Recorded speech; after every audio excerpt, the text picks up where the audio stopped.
그러니까 굳이 말하자면 100분의 1이에요.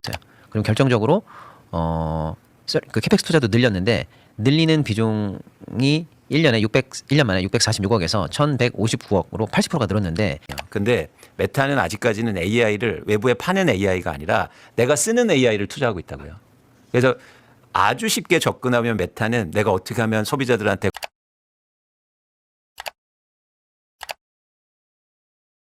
야 그럼 난 불안하니까 애플 사자. 이래가지고 애플이 최근 한 달간 시총 1위로 올라간 거예요. 영업 현금 흐름 9개월 누적으로 1,170억 달러 기록하면서 전년 동기 대비 43% 늘어난 모습을 보여줬습니다. 그죠? 투자해서 더 돈 잘 벌 수 있는 데에다가 베팅한 애들이 더 좋아라고 일단 결론이 내렸으면 시장에 여러분 계속 계셔야 됩니다. 절대 떠나시면 안 돼요. 그러면 주가가 내가 어느 정도 빠지면 팔아야겠다는 계획을 세워보세요. 그 계획을 반드시 세우셔야 돼요. 그래서 예를 들면 코스피 지수가 지금은 오르고 있지만 난 5,100 이하로 가면 내가 갑니다.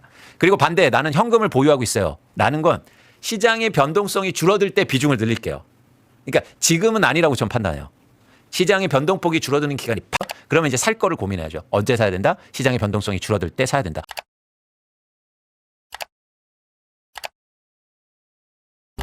이번 남미 순방 때 가장 인상적이었던 장면은 과거에 산재를 입었던 소년공 출신의 두 대통령이 반갑게 포옹하는 모습과 화기애애하게 전하 대통령께서 노동자의 정체성을 잃지 않고 끊임없이 더 많은 사람의 더 나은 삶을 위해 함께 노력했으면 좋겠습니다. 기간제 노동자 사용 기간을 현행 2년에서 최대 4년까지 늘린다.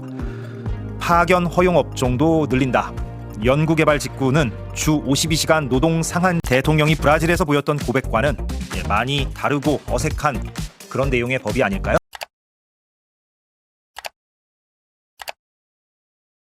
그래서 이렇게 넣었는데 국민의힘에서는 이게 뭐 이재명을 위한 게 아니냐. 네. 1번, 2번. 그리고 이거 왜 뜬금없이 갑자기 들어왔느냐. 이제 이렇게 지금 얘기하고 있는데 여기에 대해서 또 민주당도 그래서 민주당의 반박은 어떤 거냐면 이 조항이 들어간 발의안 김용민 의원 안과 박은정 의원 안이 있는데 이 법안을 발의하겠다고 공개한 건 3월 실제로 발의한 건 6월은 네. 공소기각 원래 있는 제도고 이거 법원이 판사가 판단하는 문제고 그리고 위법 수사와 공소권 남용에 대해서 이미 판례가 있는데 공소기각 한 판례가 있는데 그리고 판단의 주체는 사법부입니다. 맞아요. 검찰은 공소 취소를 하는 거고 그 개념- 사법부는 공소 기각을 하는 거잖아요. 그 구분이 되게 중요해요. 예. 근데 그거를 막 혼돈해서 사용을 하고 있는 것 같고. 예, 맞습니다. 내용을 보면 2020년 10월부터 작년 6월까지 1,800여 건의 기사를 통해 85억 넘는 부당이득을 얻었는데 일단 종목을 정합니다. 특징주를 정한 다음에 기사를 쓰고 출고 전에 이거를 선매수합니다. 그런 다음에 기사를 출고하고 바로 매도를 하는 식으로 이제 돈을 벌었고 기사 보고 그런 다음에 경제신문사나 일간지 기자들을 기사 한 건 써주면 출고해주면 30만 원 주겠다 이런 식으로 꼬셨대요. 그래서 섭외를 해서 단체 대화방을 파고 그러니까 이거는 사실 기자들이 기사를 이용해서 주식시장을 교란시킨 사건이거든요. 기자 리딩방이에요. 지금. 반드시 중형을 받아야 됩니다. 그렇습니다. 중형을 선고받아야 되고 네. 엄단해야 되고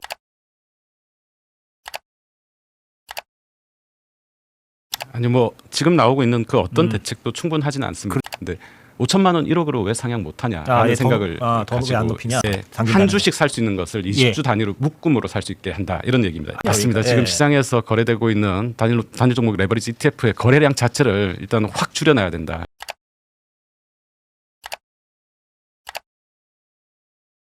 그 국민의힘에서는 누가 말씀하셨죠? 국민의힘에서는 지금 공소기각 조항이 지금 막판에 끼어들어서 이게 뭐 이재명 대통령을 위한 게 아니냐 이런 식으로 지금 공격을 하는데 중대한 위법 수사나 소추 재량권의 현저한 일탈에 기한 공소 제기. 처음부터 심의했죠. 8번이나 심의했어요. 그런 항목을 집어넣은 것인데 그렇죠. 이것이 뭐 특정 정치적인 의도나 뭐 막판에 끼어들었다 이런 논의는 뭐 그러니까 동의할 수 없다 이런 얘기죠.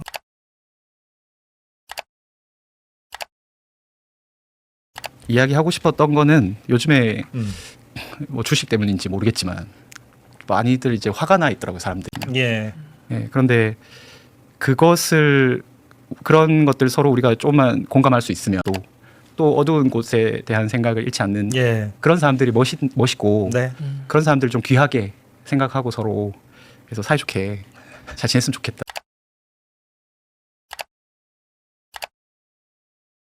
예를 들어서 그지같이 나를 보복하기 위해서 기소했어 검찰이. 그런데 검사 얘네들은 지들이 수사했으니까 지들이 이거 무조건 기소하는 거야.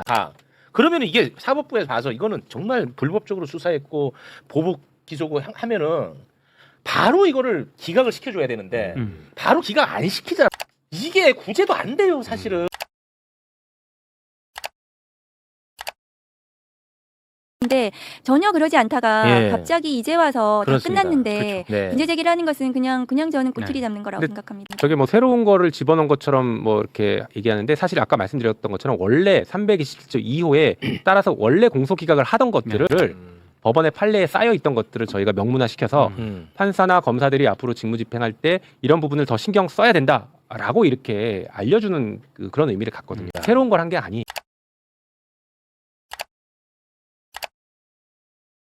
하면 경찰 수사에 문제가 있어서 검찰 개혁하자는 건데 경찰의 수사에 문제가 좀 생긴다고 검사에게 수사권을 주는 방식으로 해결해서는 안 된다고요. 그래서 그 본질을 굉장히 꿰뚫는 검찰 개혁에 그 굉장히 힘이 됐습니다. 네. 그렇지만 국민들께 이 형사소송법이 더 바람직한 형사사법 체계를 만들어 갈 것이다라고 말씀드리고 싶어요.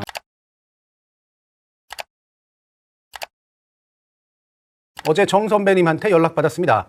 더 잘해드려야 하는데 송구합니다. 이런 것이 가능했던 배경이 바로 이 문자 메시지 화면 속에 고스란히 담겼습니다. 청문회 증인이 청문회에서 질의할 국회의원에게 사전에 연락을 했고 그에 따라 배려를 해주기로 했으나 제대로 배려해주지 못해서 송구한 거라면 이건 심각한 수준의 부정청탁 행위로 윤영근 의원은 국민을 섬기는 게 아니라 재벌을 섬기는 것 같습니다.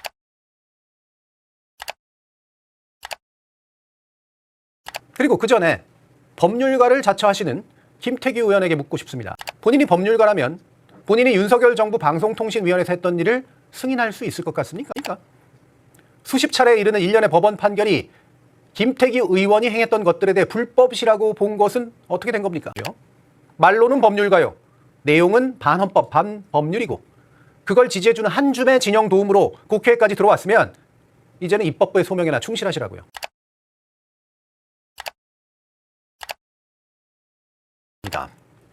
여러 차례 예상한 대로 이진숙 전 방통위원장이 국회 과방위원으로 배치됐습니다. 문제는 그가 윤석열 정부 시절에 방송통신 분야를 완전히 초토화시켰던 장본인이라는 거죠. 위법적 행동은 비교적 명확했으나 그 심각성이 파면에 이를 만큼 중대했느냐에 대해 일부의 헌법재판관들이 그저 유보한. 이 또한 국민의 투표 결과가 때로 어떤 몹쓸 지경으로 이어지는가를 아주 씁쓸하게 보여주는 한 장면이라고 하겠습니다.